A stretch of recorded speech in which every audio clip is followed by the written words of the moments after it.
I'm going to read an excerpt from chapter 7 of my book, Feng Shui Mommy. The chapter is Creating the Birth Sanctuary. The environment you birth in can make the difference between being pushed over the edge into a valley of orgasms and being pushed into a monologue of profanity. Your birth sanctuary will affect the energy surrounding your birthing experience and should be selected and set up with care. The environment in a hospital is vastly different from the environment in your home, yet both options offer elements that can be crucial to the creation of your peaceful birth, depending on your needs and preferences. This chapter asks you to examine your birthing environment needs. If a hospital is where you intuitively believe you will be most comfortable, I encourage you to follow that instinct. If you have a strong urge to birth in your home, I'll support you in learning how to safely bring that desire to fruition. You'll learn to adapt your selection of care providers to work in harmony with your choice of birthing place. And with these elements decided upon, you can begin to add other elements of support, like hiring a birth doula. All right, select the sanctuary. Before getting nitty and gritty with your birth environment needs, let's pour the foundation. Where do you want to birth? In a hospital, birth center, or at home? Because each birthing facility is unique, I recommend touring the hospitals and birth centers in your area that would be feasible options for you. Ask questions, make sure you see all the areas that you would be spending time in, meet the staff, and do whatever else you need to do to get a full sense of what it would be like to birth there.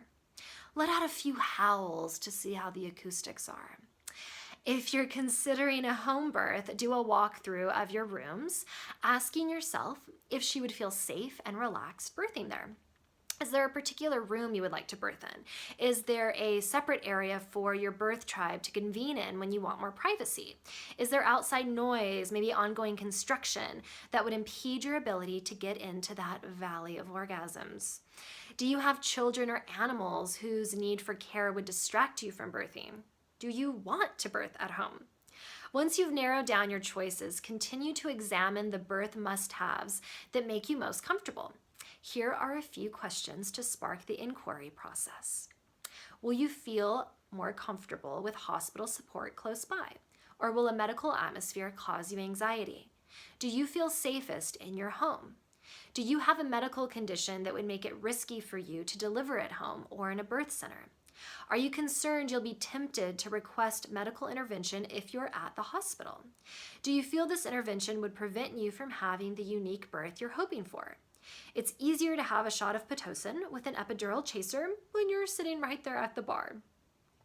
Do you love your medical care provider, and are you certain you want them to attend your birth? At which locations will they be able to attend your birth? What options does your health insurance cover? Where would you like to receive your prenatal care? Would you like a water birth? Water births are more common in birth centers or home births. How long does it take you to drive to the birth location in traffic? Are you comfortable with the commute? Are you at risk for preterm labor? If so, you may want to find a hospital with an excellent neonatal intensive care unit. If you're considering a hospital, what is their cesarean birth rate? If you would like to avoid a C-section, consider finding a hospital that is more inclined to support vaginal births. For a hospital birth, what is the nurse-to-patient ratio? What is the center's postpartum care protocol? Do they support immediate skin-to-skin time? Do they allow baby to stay with mom at all times if both mom and baby are healthy? How long is the typical stay after birth? If you're considering a birth center, is it accredited by the Commission for the Accreditation of Birth Centers? Say that 5 times fast. How often do they transfer to a hospital? What professionals do they have on staff or utilize as consultants? If you live in a more rural area, your options may be limited. In this case, know you can infuse the energy you desire into any location, even if it's not your first choice, with the right people and key elements. All right.